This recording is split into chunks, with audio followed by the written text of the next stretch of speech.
मेरा ये तजुर्बा रहा है, अगर आपके मन में पूरी सच्ची भावना है, लगन है, तो ज़रूर आपका वो कार्य आगे बढ़ता है। मेरे नाना राजीव बापू बड़े क्रांतिकारी विचार के आदमी थे।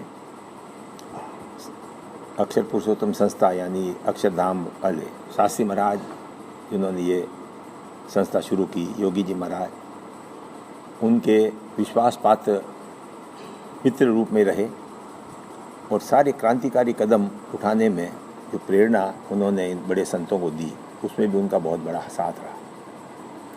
मेरे को इंजीनियर बनाने में भी उनकी एक तमन्ना थी, एक ही थी। योगी महाराज को भी कहते ऐसा, बापू स्वामी इनको आशीर्वाद दो, अमेरिका जाएं। और स्वामी अमेरिका गवर्नमेंट के खर्चे से भेजना है। बापू स्वामी कहते हैं जाओ, आशीर्वाद धप्पा लो। और उनकी तमन्ना जब कभी मिलते एक ही मन में उनकी रहती, जैसा माता जी को मंजूर था। इंजीनियरिंग पास करी और कलकत्ता में नौकरी मिली हिंदुस्तान गैस एंड इंडस्ट्री में, जिसका फर्नेस डिपार्टमेंट, भट्टियाँ हीट ट्रीटमेंट फर्नेसेस, जिसमें जापान का कोलैबोरेशन था, उसमें डिज़ाइन डिपार्टमेंट में मुझे जगह मिली। हम 21 इंजीनियर थे, 21 इंजीनियर साथ साथ काम करते थे। एक जापानीज़ इंजीनियर हमारे साथ ही रहता था, दिन भर उसके साथ उठना बैठना। तिरुचिरापल्ली में भारत हेवी इलेक्ट्रिकल्स की एक फर्नेस भी हमारी सप्लाई थी। उसका जब वहाँ इरेक्शन हो रहा था, आगे बना रहे थे, तो कुछ समस्या आ रही थी जो हमारे 2-3 इंजीनियर गए, वो उसको संभाल नहीं पाए और वहाँ का प्रशासन था बहुत नाराज़ हुआ। मेरे vice president mister S.C. Jain मेरे से बड़े खुश थे। उन्होंने कहा या तुम जाओ, और मेरे को एक 22-23 साल के बच्चे को हवाई जहाज़ से कलकत्ता से मद्रास और मद्रास से तिरुचिरापल्ली हवाई जहाज़ से भेजा गया। मैं वहाँ गया जैसे कोई बहुत बड़ा आदमी आ रहा हो, और मैंने वहाँ जाके 4-5 दिन में उस समस्या का समाधान इस तरह से कर दिया कि आगे कोई कठिनाई रही नहीं।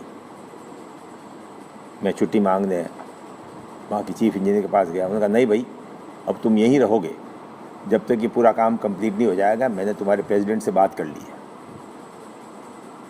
अरे मैंने कहा साहब मैं तो कपड़े ही नहीं लाया। अरे कि लाओ हम पैसा एडवांस दे देंगे, तुम कपड़े ले लो, हमारे गेस्ट हाउस में रहो। लाइलाज था। 3 महीने वहाँ परिवार अकेला कलकत्ता में बैठा हुआ। मेरी वाइफ और एक डोकरी माँ थी, वो अकेले, और दूसरे इंजीनियर थे उनको संभालने वाले। 3 महीने वहाँ रहा, और जब पूरी फर्नेस का काम कंप्लीट हो गया तब वापस कलकत्ता आया। तब तक हमारे पूरा मैनेजमेंट चेंज हो गया था। नए मुख्य अभियंता आ गए थे जो बड़े सनकी मिजाज के थे।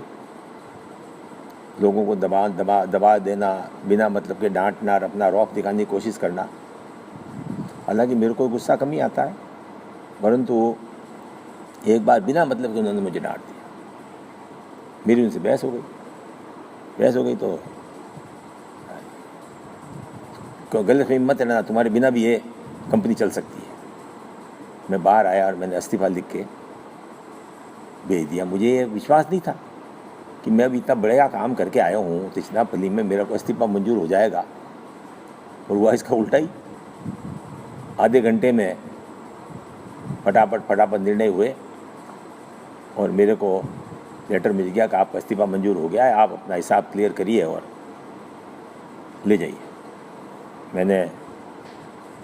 मेरे लिए बहुत ही अजीब सा वातावरण था।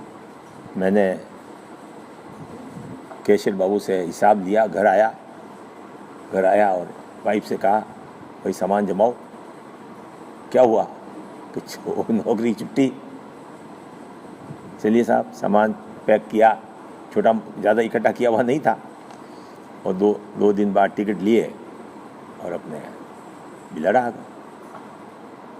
यहाँ आए तो उस समय का बिलाड़ा 1966 का, बिजली आई थी, कोई काम नहीं काज नहीं, खेती पुराने तरीके से मन ही नहीं लगे। महीना निकला, 2 महीना निकला, 3 महीना निकले, परंतु माताजी को कुछ और ही मंजूर था। हमारे उन चीफ इंजीनियर साहब की उस मैनेजमेंट से झगड़ा हो गया और वो नौकरी छोड़ के चले गए। नए मुख्य अभियंता आए, उनको देखा काम, सारा काम रुका पड़ा था, खास करके तिचनापल्ली की फर्नेस का। अरे भाई क्या बात है, ये करे ना कि साहब एक माधव सिंह करके इंजीनियर था, वो चला गया, उसी को सब पता था। अरे गया कहाँ साहब, घर ही गया, तो उसको बुलाओ। मेरे एक सीनियर पिलानी के, बिट्स पिलानी के थे, मिस्टर एस के अग्रवाल, मेरे मित्र थे, उनका मेरा एड्रेस भी पता था। उन्होंने मुझे चिट्ठी लिखी, अरे यार तू बढ़िया इंजीनियर है, कहाँ वहाँ चला गया, वापस आ। चिट्ठी मिली, खुद आना चाहते ही थे पर यूँ तो कैसे आए। तो मैंने उस टाइम जब मैंने नौकरी छोड़ी थी, मेरी तनख्वाह उस टाइम में 550 रुपये थी। मैंने वापस चिट्ठी भेजी, मैंने कहा साहब 700 रुपये देते हो तो मैं आने को तैयार। मैंने कहा जाएँ तो कुछ रुतबे से ही जाएँ। मुझे ये था कि 600 कहेंगे, 650 कहेंगे तो अपन मंजूर कर लेंगे। 2 दिन बाद ही टेलीग्राम आ गया वहाँ से कि आपकी शर्तें मंजूर है। पहुँच गए साहब, पहुँच गए, ज्वाइन कर ली। ज्वाइन करने के कोई महीने 1.5 महीने बाद जापान जो हमारा कोलैबोरेटर था, उनका वहाँ से चिट्ठी आई कि एक इंजीनियर को हमारे यहाँ ट्रेनिंग के लिए भेजो। अब जब मैंने नौकरी छोड़ी थी तो मेरे से 10 इंजीनियर सीनियर थे, और जब वापस ज्वाइन की तो सब जूनियर हो गए। वो सब इसी तनख्वाह में थे, मैं थी 700 रुपये में सबसे सीनियर। और नतीजा ये हुआ कि हमारा जापान जाने का नंबर लग गया। 1 साल जापान रहे, कंपनी का खर्चा, कंपनी का रहना, और जो जापान में सीखने का मौका मिला उसका तो वर्णन कहीं और ही करूँगा। उसने मेरी पूरी ज़िंदगी बदल दी। कहने का अर्थ ये है, 2 चीज़ लें अपन। एक तो मेरे नाना की पूरी तमन्ना थी, गवर्नमेंट के खर्चे से नहीं भेजा पर कंपनी के खर्चे से ज़रूर, अमेरिका नहीं गए तो जापान चले गए। कहीं आपकी तमन्ना अगर दृढ़ है तो वो ज़रूर कामयाब होती है। तीसरा, आई माता जी की इच्छा थी कि मेरा गादीपति बाहर जाके सीख के आए ताकि वो अपने धर्मगुरु के पद का उपयोग समाज के हित में, धर्म के हित में ज़्यादा कर सके। तो विचित्र परिस्थिति बनी, क्यों तो मैं तिचनापल्ली जाऊं, क्यों नौकरी छोड़ूं, क्यों वही कंपनी वापस मुझे बुलाए और जापान भेजे। कहने का मतलब ये कि अगर आई माता जी चाहते हैं, आपका मन साफ है, अपने आप रास्ते खुलते जाते हैं और आप सीखते चले जाते हो।